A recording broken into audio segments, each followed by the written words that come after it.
Good morning बच्चों। आज हम कक्षा 6 में चैप्टर 3 संख्याओं के साथ खेलना एक्सरसाइज 3.4 करेंगे। इसमें पूर्व ज्ञान में हम गुणनखंड तथा गुणज के बारे में पढ़ चुके हैं। आज गुणज और गुणनखंड आधारित इस एक्सरसाइज को करेंगे। देखिए क्वेश्चन फर्स्ट है, इसमें सार गुणनखंड ज्ञात कीजिए। संख्या दी गई है 20 और 28, तो हमने 20 के गुणनखंड बनाए ये 1, 2, 4, 5, 10, 20 और इसी प्रकार 28 के गुणनखंड बनाए 1, 2, 4, 7, 14, 28। और फिर हमने देखा कि दोनों में जो साझा है उभयनिष्ठ है, दोनों में 1 है, दोनों में 2 है, दोनों में 4 है। तो इस प्रकार 20 और 28 के सार गुणनखंड हो गए 1, 2, 4। तो यही हमने बताना था, सार गुणनखंड मीन उभयनिष्ठ गुणनखंड या साझा गुणनखंड। इसी तरह का दूसरा सवाल है 56 और 120 के सार गुणनखंड बताने हैं। तो 56 के गुणनखंड बनाए हमने ये, इसी तरह 120 के गुणनखंड बनाए और फिर दोनों को देखते हुए हमने जो साझा थे, कॉमन थे, उन पे निशान लगा लिए। 1 दोनों में है, 2 दोनों में है, 4 दोनों में है, 8 दोनों में है। तो इनको छाट कर हमने यहाँ पे लिख लिया। तो इस तरह हमारा आंसर होगा 56 और 120 के सार गुणनखंड बराबर 1, 2, 4, 8। इसी तरह इस सवाल के 2 पार्ट हैं, बी और सी। उस पर आप प्रैक्टिस कीजिए, नहीं आने पर आप फोन से समझने की कोशिश कीजिए, हमारे पास कॉल कीजिए। क्वेश्चन 2, सार गुणनखंड ज्ञात कीजिए। सवाल वैसा ही है, लेकिन यहाँ पर 2 संख्याओं की बजाय 3 संख्याएं हो गई है, 4, 8 और 12। तो पहले हमने 4 के गुणनखंड बनाए, फिर 8 के गुणनखंड बनाए और इसी प्रकार 12 के गुणनखंड बनाने पर हमें ये प्राप्त हुए। और फिर हमने इनको देखा कि 1 तीनों में है, 2 भी तीनों में है और 4 भी तीनों में है। बाकी ये 6, 8 और 12 सभी में नहीं है। तो इनको हमने नोट कर लिया। तो इस प्रकार 4, 8 और 12 के सार गुणनखंड हमें प्राप्त हुए 1, 2 और 4। इसी तरह इस सवाल का बी पार्ट है, उसको आपने खुद हल करना है। कठिनाई होने पर संपर्क कीजिए। क्वेश्चन 3 देखिए, निम्न के प्रथम 3 सार गुणज ज्ञात कीजिए। अब आ गया गुणज। तो 12 के गुणज, तो 12 ये पहाड़ा है एक तरह से 120 तक, और उसके बाद 12 12 जोड़ते जाएंगे तो ये अनंत होते हैं, असंख्य होते, खत्म नहीं होते गुणज। इसी प्रकार 18 के गुणज 18, 36, 54 और इस तरह 180 पहाड़ा है, 18 दाई 180 और उसके बाद 18 18 जोड़ते जाएंगे तो हमें ये इसके गुणज प्राप्त होते जाएंगे। ये भी समाप्त नहीं होगी। अब इनमें हमने साझा गुणनखंड गुणज छांटने हैं। तो पहला 36 है, उसके बाद देखो 72 है, उसके बाद 108 है। तो हमने 3 ही बताए, 3 ही बताने हैं, 3 ही पूछे गए हैं प्रथम 3। तो ये तीनों को हम लिख देंगे तो ये हमारा आंसर हो जाएगा।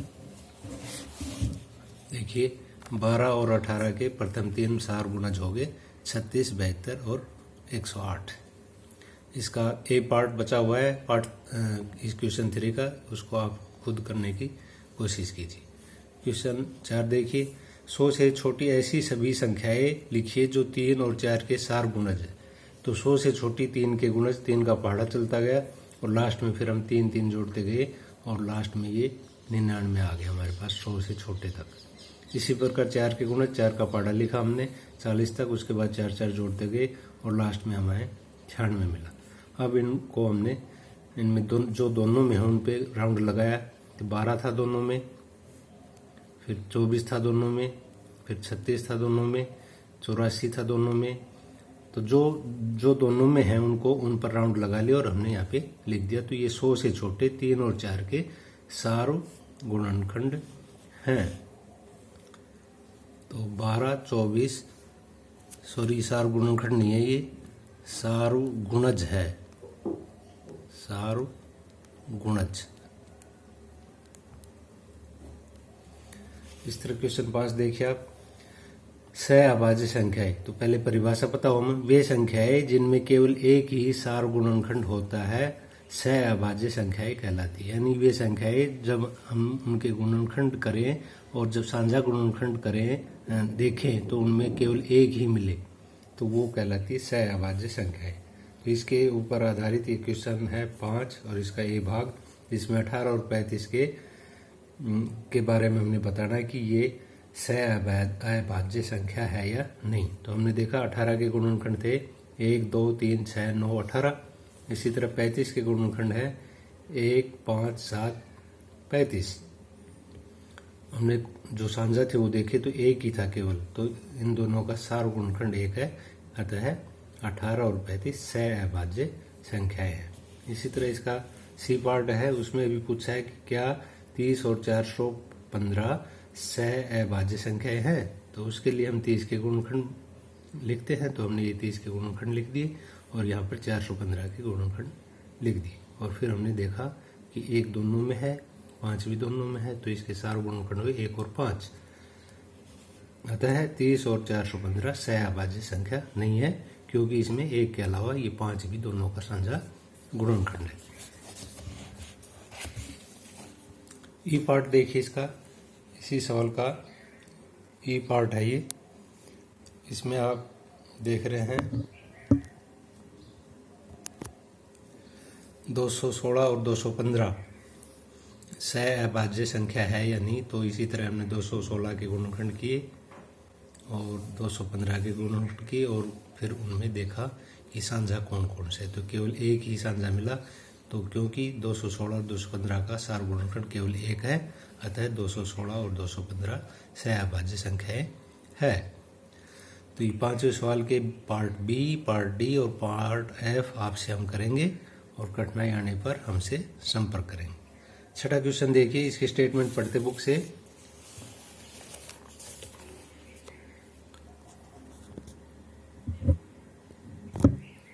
इस क्वेश्चन की स्टेटमेंट है, एक संख्या 5 और 12 दोनों से विभाज्य है, किस अन्य संख्या से यह सदैव विभाजित होगी। यानी कोई संख्या है वो 5 और 12 से तो भाग जाती है, हमने और संख्याएं बतानी है जिनसे वो भाग जाएगी।